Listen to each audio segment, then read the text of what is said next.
Napoleon was at his peak. He decided to invade Russia. The year was 1812. His Grande Armée was vast. Hundreds of thousands of soldiers marched. They came from many nations. All followed the emperor. Their goal was Moscow. They expected a quick victory. Russia seemed ripe for the taking then, but Russia was different. The land was enormous. The Russians retreated. They burned everything behind them. This was the scorched earth tactic. Napoleon found it hard to feed his army. The Battle of Borodino was bloody. So many men died on both sides that day. It was a victory, but a terrible one for France. The cost was far too high. Napoleon reached Moscow. He expected surrender from the Tsar. Instead, he found a deserted city. Then mysterious fires started to erupt. Moscow burned for days and days. There was no shelter for his men. There were no supplies for his army. The harsh Russian winter began early that year. Napoleon knew he had to retreat. It was a disaster waiting to happen. The retreat was a terrible nightmare. Soldiers froze in the bitter cold. They starved from lack of food. Cossacks attacked them relentlessly. The magnificent Grande Armée fell apart. Only a few thousand men returned alive. Napoleon's legend suffered a great blow. His aura of invincibility was shattered. His enemies saw their chance to strike. This failure was the true beginning of his end. After Russia, Europe sensed Napoleon's weakness. Old enemies united once more against him. Great Britain funded new armies to fight. Prussia rose again, seeking its revenge. Austria, his father-in-law's empire, joined the coalition. Sweden also sent its troops to join the fight. Napoleon faced a powerful, determined alliance. His resources were stretched very thin. He had to fight on many fronts at once. The pressure was immense. The battles that followed were huge. The Battle of Leipzig was truly decisive. It was called the Battle of Nations. So many countries fought against him there. Napoleon was heavily outnumbered by his foes. He fought bravely with his usual skill, but the combined Allied forces were too strong. They pushed relentlessly towards France itself. The French homeland was now in grave danger. The once mighty empire was collapsing fast. Allied armies triumphantly entered Paris. This happened in March 1814. The capital city surrendered to them. Napoleon was still trying to fight on, but his own marshals had finally had enough. They told him he must abdicate his throne. They feared more destruction and chaos for France. He argued. He raged against them, but his support base was completely gone. He was alone. His great reign was over. Napoleon signed the Treaty of Fontainebleau. He gave up his throne as emperor. He gave up his vast, sprawling empire. He was no longer emperor of the French, but he was not made a common prisoner. The victors gave him a small island. This island was Elba, near Italy. He would be its sovereign ruler.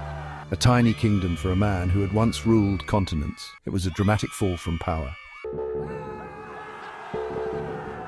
Napoleon arrived on Elba in May 1814. The island was small and quite rugged. It was located off the coast of Italy. He was now an emperor without a real empire. He seemed calm, almost resigned at first. He explored his new tiny realm carefully. Some observers thought he might finally rest. But Napoleon was not a man for quiet rest. His sharp mind was always working, always planning.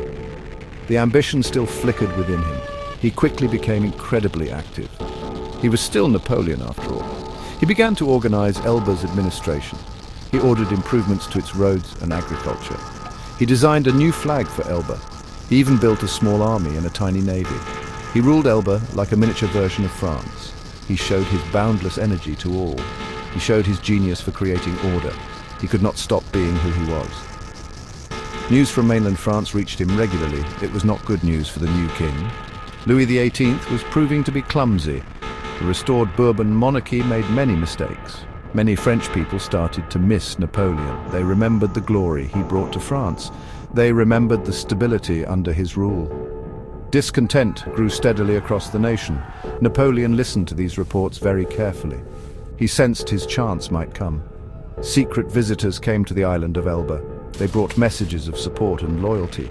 They told him of plots brewing in France. They spoke of the army's lasting devotion to him. His ambition, never truly gone, began to burn brightly again. He saw a clear opportunity emerging. He started to make his secret plans. He knew his exile might not be permanent. He watched and waited for the perfect moment to strike. His mind was set on a return.